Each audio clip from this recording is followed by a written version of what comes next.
Widowhood is a tragedy that befalls a married person as a result of the timely or untimely death of the spouse. In many cultures, widowhood in women is considered a stigma. Different tribes and cultures in Nigeria have diverse ways of practicing rites pertaining to burial, but traditions are particularly hard on women. Culturally, widowhood burial rites involve varying degrees of physical hardship, deprivation, ritual contamination, emotional instability, socio-economic and psychological trauma. It also involves dehumanizing rites and rituals which women are mandated to follow, as this is often the beginning of a lifelong oppression and misery for them. In the southeastern Nigeria, a woman is expected to wail and cry loudly at the husband's death, show a deep sense of grief, cry aloud morning and night, prove her innocence by drinking the water with which the corpse was washed, being locked up with the husband's corpse, among other inhuman treatments. Speaking to Dream FM, the program coordinator, Civil Resource Development and Documentation SEDOC, Virginia Obianyo, highlighted some of the obnoxious practices meted out on widows. There are so many of them. One is disinheritance of widows.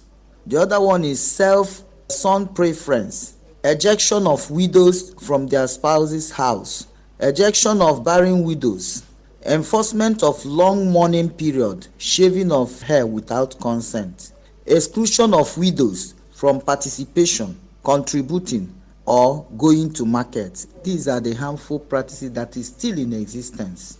Obiayo spoke about the things that have been done to eradicate offensive widowhood practices in the southeast. We've done litigation through pro bono. We have also done mediation to recover the property of the widow. We've trained women, youths, and traditional leaders in community as paralegals and civic education to continue the sensitization. We've empowered economically widows to obtain soft loans to enable them start their life all over again. We've given scholarship to some of the widows' children. The program coordinator SEDOC highlighted laws that protect the rights of widows in the country.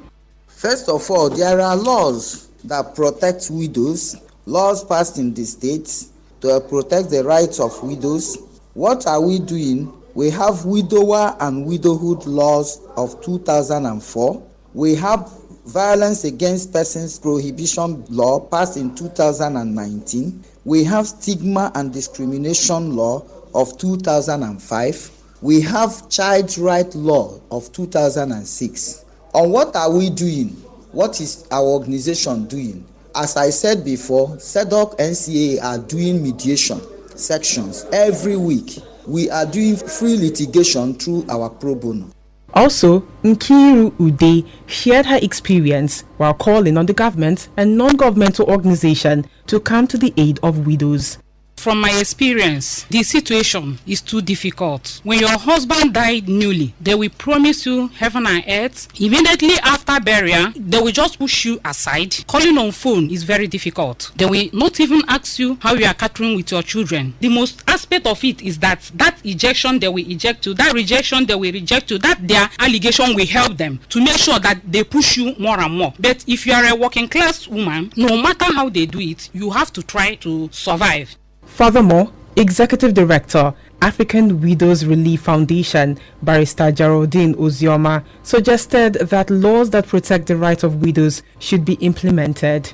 There are laws that protect the rights of widows, but there's something about all these laws. The United Nations will bring up a law, Nigeria will ratify. Where we have problem is implementation. That's where the problem is. And then you will find out that in the traditional society, from town to town, you have different things they do to widows. Some widows will tell you, they washed my husband's body, they said I killed him, drink the water. And they will insist on it, even in this century. Some will quickly gather help from some NGOs and it will be stopped. And so I'm calling on our government to do something drastic about this community of individuals so that when laws are put into place, these laws will be implemented and followed through. That's where we have our problem. It's not just the law. It's implementing it. Meanwhile, VAP Act 2015, Section 15, Subsection 1 says a person who subjects a widow to harmful traditional practices commits an offense and liable on conviction to a term of imprisonment not exceeding 2 years or to a fine not exceeding 500,000 naira, or both, have been domesticated in Anambra, Ebonyi, Edo, Enugu, Kaduna and Oyo states. Ebele Idam, Dream FM.